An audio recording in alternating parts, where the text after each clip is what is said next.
alternativas. Para quem segue no sentido de saída de Belém, a interdição entre as travessas Doutor Enéas Pinheiro e Doutor Freitas continua. Já para quem vai para Ananindeua, deve utilizar a Doutor Enéas Pinheiro, a Avenida Perimetral, a Estrada da Ceasa e a Passagem Elvira.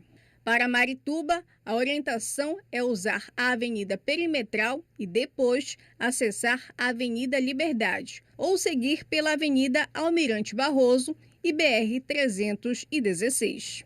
Não sabia dessa mudança, tá quase meia hora de tempo aqui, de lá de cima para cá. Não sabia para procurar rotas alternativas? Sim, não sabia. Leandro, a promessa é melhorar ali a situação, né, quando o elevado subir, mas até lá é preciso muita paciência. O Núcleo de Gerenciamento de Transporte Metropolitano, que é o NGTM, informou que o desvio temporário permanecerá em vigor durante o período necessário para a execução da nova etapa da obra. E uma ambulância da Secretaria de Saúde de Ourém bateu de frente com uma carreta na manhã de hoje. O acidente aconteceu na BR-316, no município de Santa Maria do Pará. Apesar da força do impacto, ninguém ficou gravemente ferido. Segundo a Polícia Militar, não havia pacientes na ambulância no momento da colisão. O veículo era dirigido pelo motorista, apenas ele estava no carro e estava a caminho de uma oficina mecânica e teria sofrido ferimentos leves. Com o acidente, apenas com danos materiais, a ambulância foi retirada do local. Agora, a Polícia Rodoviária Federal vai fazer uma perícia para tentar descobrir as causas dessa batida. Veja depois do intervalo a vitória de virada do Paysandu ontem na Curuzu, que levou o Papão de volta à zona de classificação da Série C. Agora são 7h19, imagens ao vivo da Avenida Visconde Souza Franco, a Doca em Belém. A gente volta já já. Coração acelerado.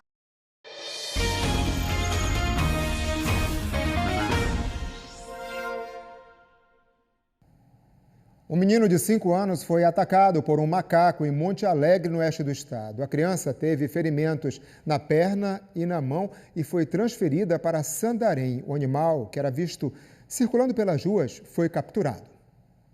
A cena chama a atenção para um problema que preocupa os moradores do bairro Curaxi. Um animal silvestre que passou a circular livremente pela região e chegou a entrar em uma residência. Foi dentro de casa que o macaco atacou o menino. O avô conta que o animal já tinha contato com as crianças e que nem sempre era possível evitar a aproximação. Umas crianças que mexeu com ele, e correu atrás dele, ele corria atrás das crianças, dos garotinhos aqui na rua, É uma rua que, final de rua, é muito movimentada do acesso de muita criança, Tem muita criança e aí esse macaco ficou brabo aqui. E aí o macaco corria atrás deles, eles corriam atrás do macaco. E aí esse macaco ficou brabo aqui e está aterrorizando a casa. O macaco havia aparecido há cerca de uma semana. Ele comia, bebia, ele ficava por aqui nas casas e tal, não tinha problema nenhum. Agora o problema foi que o pessoal, os meninos começaram a andar por aqui, atacar, mexer ele e tudo. Era aglomeração do pessoal, era grande, pequeno e tudo, Aí ele ficou assim, um macaco agressivo, Para o biólogo Matheus, a mudança de comportamento pode estar relacionada à proximidade com as pessoas. Com certeza, o ser humano domesticar um animal, pegar um animal que é para ser solto, é para estar na natureza e domesticá-lo, ele tende a ter hábitos assim. Por quê? Porque eles vão começar a dar alimento para ele, eles vão começar a tratar ele como um animal que não deveria ser doméstico. O macaco acabou de ser capturado pela Secretaria Municipal de Meio Ambiente, pela SEMA, com uma equipe que vinha trabalhando nesse sentido desde quinta-feira. Na sexta tentativa nós conseguimos, já está aqui conosco. E esse animal será transferido para o município de Santarém. Um animal silvestre, E muitas vezes age por instinto para se proteger. Então, o melhor mesmo é manter distância, não se aproximar. Bem, a polícia prendeu mais 2 suspeitos de envolvimento com uma quadrilha especializada em furtos de carros em estacionamentos de grandes supermercados da capital. Eles foram identificados por meio de um trabalho de investigação realizado pela seccional de São Brás e as imagens das ações criminosas foram fundamentais. Esta é uma das imagens feitas pelos circuitos de segurança do supermercado. O homem de boné e com um telefone é um dos suspeitos. Com o equipamento eletrônico, ele impedia o travamento das portas dos carros e assim tinha acesso ao interior dos veículos. Neste, ele chega a abrir o porta-malas e leva uma mochila. A ação da quadrilha já vinha sendo investigada pela polícia desde junho. Uma técnica especializada foi usada na identificação dos suspeitos. A imagem da câmera de segurança foi usada numa comparação de fotos dos investigados. O trabalho policial apresentou um nível elevado de correspondência entre as características dos suspeitos. Nós confrontamos essas imagens que são coletadas dos estabelecimentos com o banco de dados que nós temos desses criminosos e foi possível a confirmação da identificação de ambos. O grau de exatidão a gente enumera, né?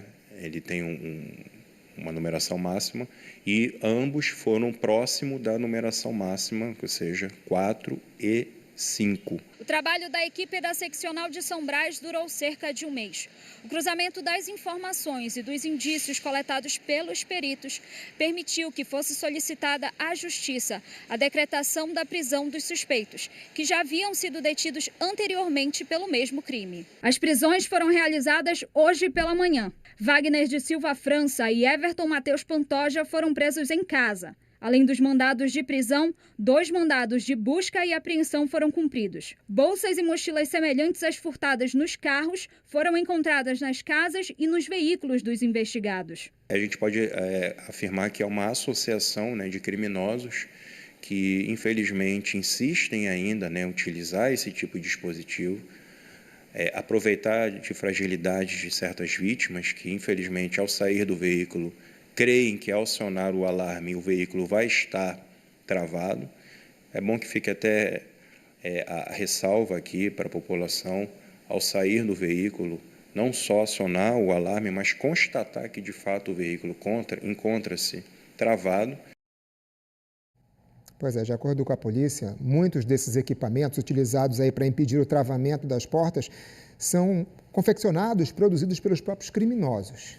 Em junho do ano passado, um homem e uma mulher foram presos, suspeitos de envolvimento com a mesma quadrilha, alvo da operação aí mostrada na reportagem. Entre os crimes atribuídos ao grupo está a ocorrência registrada neste estacionamento em um supermercado no bairro do Marco. A vítima teve equipamentos eletrônicos e maquiagens importadas, furtadas, de dentro do carro. Até o momento, os 2 investigados presos hoje não têm defesa, portanto, não conseguimos que eles se posicionassem. E olha, foi adiada pela 2ª vez a definição do reajuste da tarifa de energia elétrica no Pará.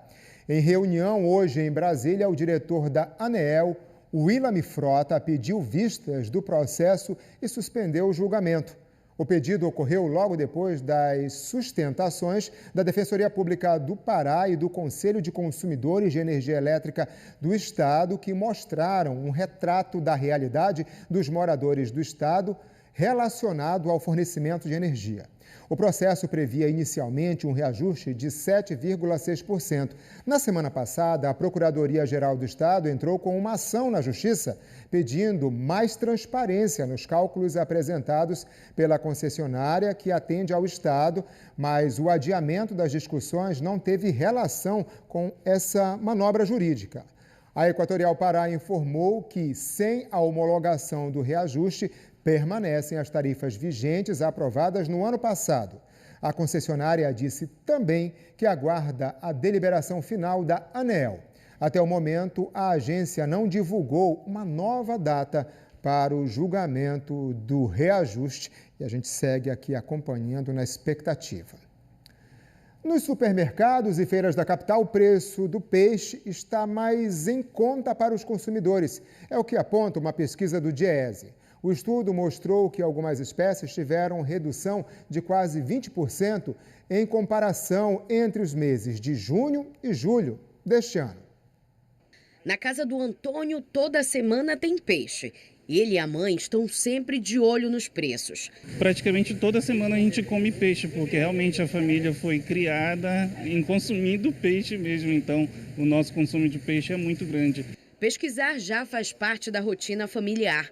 Hoje a espécie escolhida foi o tambaqui, mas que antes estava com um preço mais salgado. Deu uma redução sim, principalmente no tambaqui, que é o que a gente mais consome, então que é o que a gente mais pesquisa nos supermercados e nas feiras. Então o tambaqui é o que está valendo mais a pena comprar. O restante dá uma diferença pequena no valor. Vocês vão economizar aqui cerca de R$2, né? Sim, para o último valor que eu vi em outro supermercado, que estava 17 e alguma coisa, que foi o mais barato. Agora está R$15, então está muito bom de comprar realmente. Os peixes mais procurados nas feiras e supermercados da capital paraense tiveram uma redução tímida. As baixas mais expressivas foram de espécies que não costumam ter muita saída. A redução foi acima de 10% na comparação de julho com junho deste ano. Entre elas estão o tamoatá, com 19%, quase 20%, seguido do aracu, com 15%, e a arraia, com 12%. Já em relação aos mais populares, a dourada aparece com uma redução de pouco mais de 6%, a gorijuba com 1%, e o filhote, que é o mais procurado nos supermercados e feiras, não teve uma diminuição de preço tão expressiva, ficando apenas com 0,22%. A estabilização dos combustíveis, principalmente do diesel, que é utilizado nos caminhões de frete, a leve redução no preço do gelo, que ajuda a conservar o pescado, e a baixa de consumidores em julho na capital paraense foram os principais motivos que ajudaram na queda de 19 das 21 espécies pesquisadas. A gente está falando de uma circulação menor de pessoas na cidade, isso também, de certa medida, influencia na comercialização desse pescado. A gente também está falando de condições de oferta, da diminuição de defesa e outras restrições que aumentam a oferta do pescado, mas o curioso também é que a cada ano a gente vive também cenários diferentes. As condições climáticas são um elemento que determinam também a queda ou não e o tamanho até da proporção dela nesses últimos tempos. Mas tem boa notícia para os amantes dos peixes regionais. Se tudo der certo e a série histórica estiver correta, a gente deve chegar ali até meados de outubro e novembro com mais quedas no preço do pescado, portanto, novas oportunidades para a população. Se isso não ocorrer, então a velha e boa pesquisa ainda continua sendo a grande arma para que as pessoas possam garantir o pescado mais em conta. Feirantes entregaram hoje ao IFAM uma proposta para reconhecer o trabalho deles no Ver-o-Peso como patrimônio imaterial do Brasil. A iniciativa busca preservar as práticas coletivas e culturais existentes só ali na feira. São eles que dão vida à maior feira a céu aberto da América Latina. Estão nos mercados de carne e de peixe, nas barracas de fruta e hortifruti, no setor de ervas e de refeições. Todos os dias divulgando a cultura paraense e comercializando produtos no mercado do Ver-o-Peso. Como parte dessa história centenária, os feirantes pedem ao Instituto do Patrimônio Histórico e Artístico Nacional, o IFAM, o registro como patrimônio cultural imaterial do Brasil. Desde 1997, o mercado do Ver-o-Peso é considerado patrimônio histórico do país, mas o tombamento abrange apenas o conjunto arquitetônico e paisagístico do local. O novo registro quer reforçar a importância do trabalho de quem vive o Ver-o-Peso diariamente. O pedido dos feirantes é para que o jeito de trabalhar, os saberes e as tradições que passam de uma geração para outra aqui no Ver-o-Peso sejam reconhecidas como parte da história do mercado. Quem trabalha aqui quer proteger o que foi construído ao longo dos anos. O pedido de reconhecimento mobilizou cerca de 800 pessoas, que juntas assinaram este documento, entregue hoje ao IFAM. Todo mundo que pensa em Belém, pensa no Pará, pensa no Ver-o-Peso, nos seus conhecimentos, naquilo que é produzido, na farinha, nos cheiros, nos sabores. Então tudo isso está sendo hoje trazido ao IFAM. Nós vamos começar a fazer levantamento de documentações, estudos a respeito de conhecimentos, entrevistas, aparatos de que os pesquisadores vão estar em campo para avaliar, para fazer esse levantamento. A análise pode levar algum tempo, mas a expectativa é que traga benefícios para quem trabalha aqui. Se for para fazer algum benefício, eu acho muito importante, entendeu? Se for para eles dialogarem e trazer uma coisa boa para a gente. O reconhecimento do IFAM é muito importante, mas a todos os trabalhadores do Ver o Peso, saibam que você já tem o nosso, de todos os moradores da capital. O Paysandu está de volta ao G8 da Série C. O Papão venceu Confiança de virada ontem na Curuzu e foi para a 4ª colocação na tabela. O torcedor que sofreu terminou pulando de felicidade. Uma Curuzu completamente lotada viveu mais uma noite de êxtase. Os bicolores entraram em campo contra o Confiança fora do G8 e precisando vencer a qualquer custo.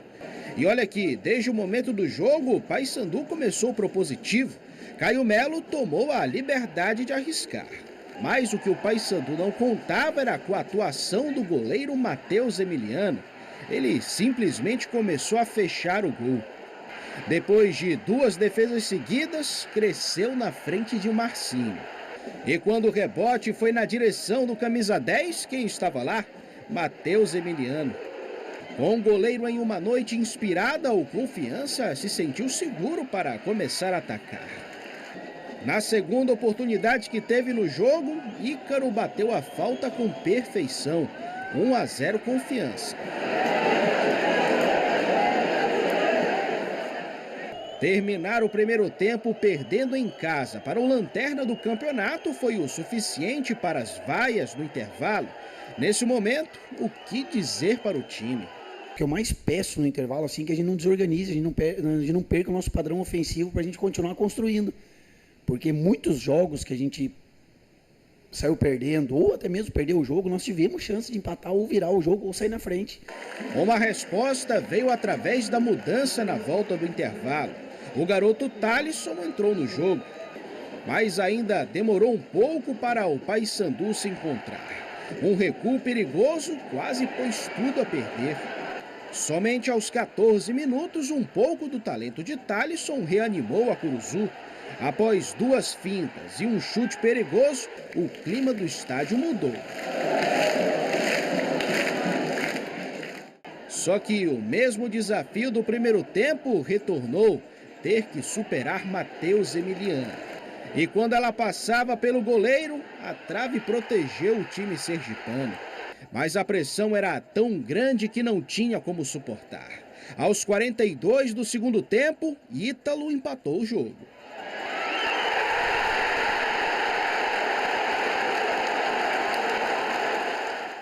A placa sinalizando mais 7 minutos de acréscimo. Deu ainda mais esperança na virada.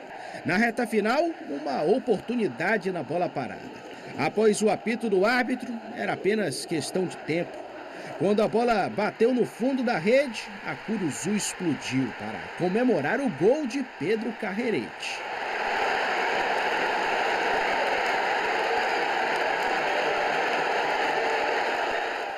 Participei de 2 viradas que com certeza marcarão a minha vida, a minha carreira. E hoje, com certeza, tem um significado muito especial na minha vida. Não deixar de acreditar é uma das virtudes do Paysandu de 2026. Foi assim que o time buscou mais uma virada e impediu um cenário que era bastante caótico. Do time na 9ª posição, fora do G8 ao fim da rodada. Mas com mais 3 pontos na conta, o Paysandu pulou direto para a 4ª posição. Até os 41 a gente estava em 9º lugar e aos 49 a gente ficou em quarto. Então é uma mistura de alívio com felicidade. Graças a Deus a gente conseguiu esses 3 pontos importantes para a nossa sequência do campeonato.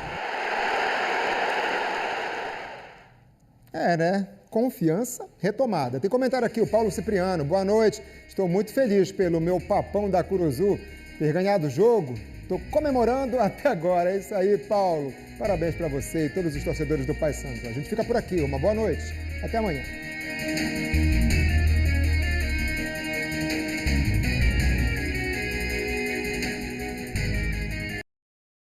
Próxima segunda, estreia sua nova novela.